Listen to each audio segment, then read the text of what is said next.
আমাদের এই যে বাউন বাজার এই রাস্তাটা অনেক সমস্যা হয়ে গেছে, এত পরিমাণ সমস্যা যে দেখেন মানুষ মোটর সাইকেলে যাইতে পারতেছে না, হাঁটি যাওয়া পর্যন্ত যাচ্ছে না।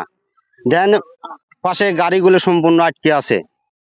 এই রাস্তা একটু বৃষ্টি হলে পারে মনে করেন যে মানুষ চলাচল করতেই পারে না, মহিলাদের আরো সমস্যা বেশি। আমার রাস্তা বাউন বাজার থেকে লোহাগাড়া ব্রিজ পর্যন্ত 2 থেকে 2.5 কিলো দূরত্ব হয়। তার মাঝে মানুষের যাওয়ার এত সংকট, গাড়ি ঘোড়া তো চলেই না, 2 সাইড দিয়ে মানুষ হেঁটে যাওয়া কঠিন। বৃষ্টি হলে তো যাওয়াই যায় না, বন্ধ থাকে রাস্তা। আজকে একটু শুকনো আছে তাই এদের সাইড সুইড দিয়ে যাচ্ছে, তাছাড়া যাওয়ার কোনো উপায় নেই। টিয়া পয়সা খালি পকেট থাকলে কি রাস্তা দিয়ে যাওয়া যাবে? ভ্যান যাবি, গাড়ি ঘোড়া চলবি, শান্তি মতন যাবে। কষ্টই তো হচ্ছে, দেখতেইছেন তো রাস্তা হলে কেন হাঁটা যাচ্ছে না, চলা যাচ্ছে না, গাড়ি চলে না, পা চলে না, সবারই কষ্ট। তো এখন রাস্তা আপনারা ভালো করে দেন, কষ্টই তো, কোনো তাই চলতেছে না, ধান ফান পয়সে যাচ্ছে, হপার বেগরে মলবের পারতেছি না, এই রাস্তার কারণে গাড়ি যাচ্ছে না কো। আর এই রাস্তায় অনেকদিন হলে রাস্তা চলাফেরা কঠিন, পাঁচটা ধয় রাস্তা, আমরা যাতায়াতের খুব ব্যবস্থা খারাপ, খুব আমরা যাতায়াতের জন্য খুব ব্যবস্থা খারাপের জন্য আমরা চলাফেরা খুব কঠিন অবস্থা আছি। এই রাস্তার মেরামত কাজ হচ্ছে না তো, এইভাবে অনেকদিন হলে এইভাবে রয়েছে, মানে আমরা কি করবো বলেন?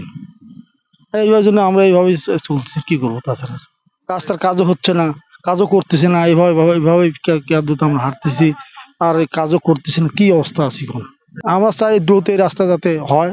রাস্তার খুব খারাপ অবস্থা। আমরা হয়তো এই ঝাঁকড়া এদিকে আশেপাশে কোনো কল হইলে বা গরু টরু কোনো অসুস্থ হলে ট্রিটমেন্ট বা পরামর্শের জন্য যাই, কিন্তু রাস্তার যে অবস্থা আমাদের যাওয়ার জন্য খুব কষ্টদায়ক, আসলে এভাবে যাওয়া যায় না।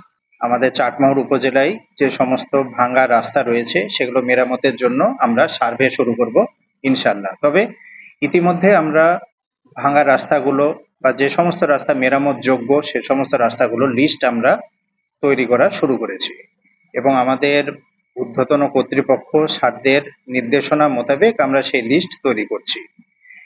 এর মধ্যে একটি জনগুরুত্বপূর্ণ ভাঙ্গা রাস্তা হচ্ছে বাউন বাজার থেকে ঝাঁকড়া অভিমুখে প্রায় 2.5 কিলোমিটার রাস্তা, যেটা ইতিমধ্যে ভেঙে গেছে।